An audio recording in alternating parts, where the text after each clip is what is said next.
Hi everyone, Rajee Narinesingh here, transgender activist, author, mystic, actress, reality TV personality. Well, a lot of people recognize me from the reality show Botched on the E Network. Let's just say I'm a lot of things. So I'm coming to you from my very humble home here in South Florida, USA. And I have to say that Wsvn Channel 7 here in South Florida got people to start treating me like a human being. Well, I'll explain. So, as a trans woman, I've dealt with great discrimination and injustice for most of my life. And this was about 2006, 2007, in that time frame. I was working for a company at the time called PRC, Precision Response Corporation. I can say the name now because I don't work there anymore. But anyway, so you know, I was working at the company, and when I started from day one, I was dealing with discrimination left and right. And one of the major things that I was dealing with is that I was not allowed to use the bathroom at work.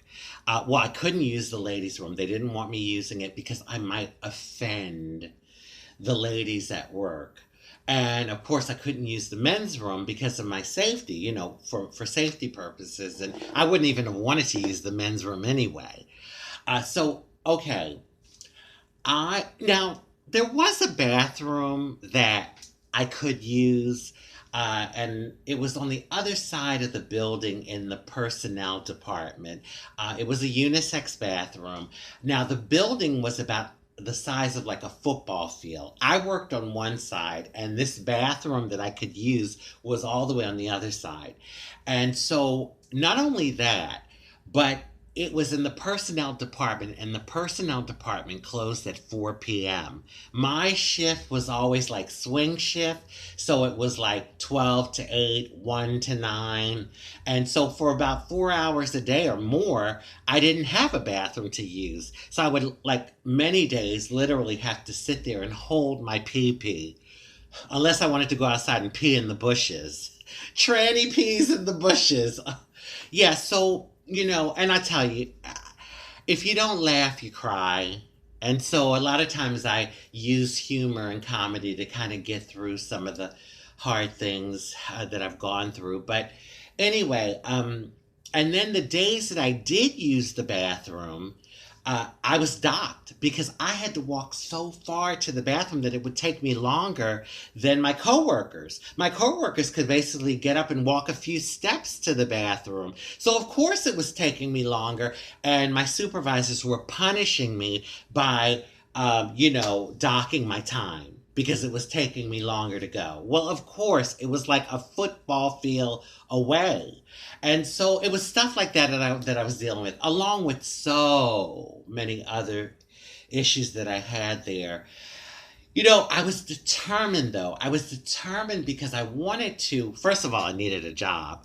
Secondly, I wanted to prove to people that, you know what, despite what you think of me, I'm going to show up, do my job to the greatest of my ability, and show you all that I can be an excellent employee. And as time went on, I showed that, and I even got some people in my corner. I would say I still was dealing with about 70% of the workplace, 75% of the workplace against me. They didn't like me because I was trans. And I tell you, it's hard enough going to a job every day, let alone going to a job every day, dealing with all these haters and people conspiring against you to fail. But then I did have like that 25% that, I guess they saw my light. They saw the person that I was, my integrity, and they were able to look beyond, just me being trans and see me as the person, the human being that I am. So I had, some support eventually. But, didn't really, it still was very hard for me. It was still a hard situation. And as time went on, a couple years had gone by from when I started. I felt myself getting really angry at the fact that, I was dealing with going to a job, working 8 hours, and not really having the basic, human rights to a facility that all my other coworkers had.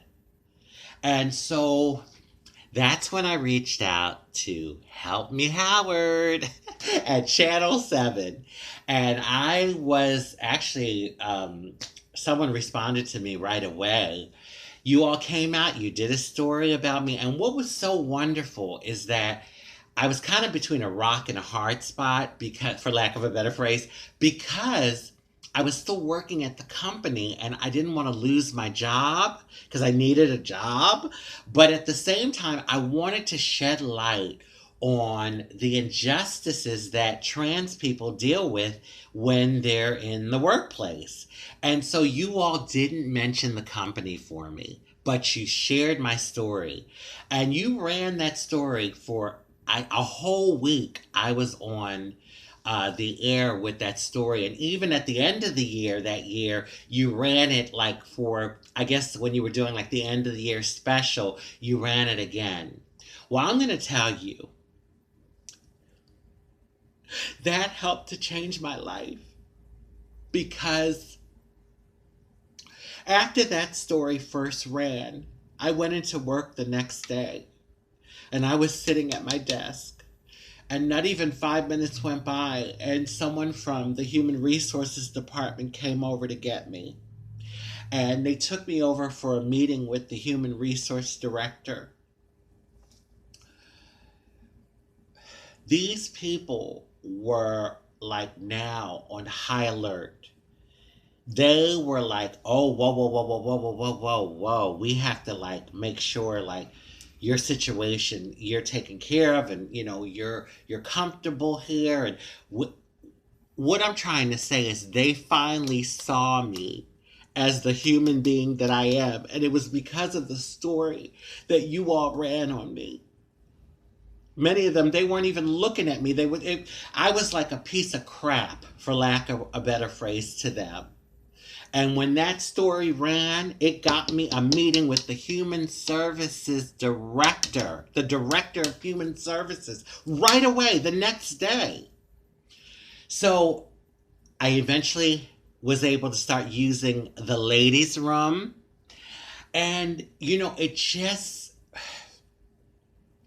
it helped to kind of set the pace for me to be able to maneuver through the workplace in more of I would say, a comfortable way. Just being able to like know that, okay, if I have to use the bathroom, I don't have to walk a football field away to get to the bathroom. Or if the bathroom's closed, I have to sit there at my desk for 4 hours holding it, or however many hours. That alone was like big for me, because I just felt like, wait a minute, I'm here, coming here just like everyone else, working hard every day, and I can't even use the bathroom? You all at WSVN saw the importance of my story. You all saw the injustice that was. And I just want to thank you all from the bottom of my heart, because, after the story ran, I sent emails to the producers thanking them. But I just was recently thinking about that situation and how it was so hard for me at that time. And you all were like a ray of light, or the light at the end of the tunnel for me. Because I just felt like I was going to give up. I just felt like I couldn't go on much longer if something didn't give. So thank you.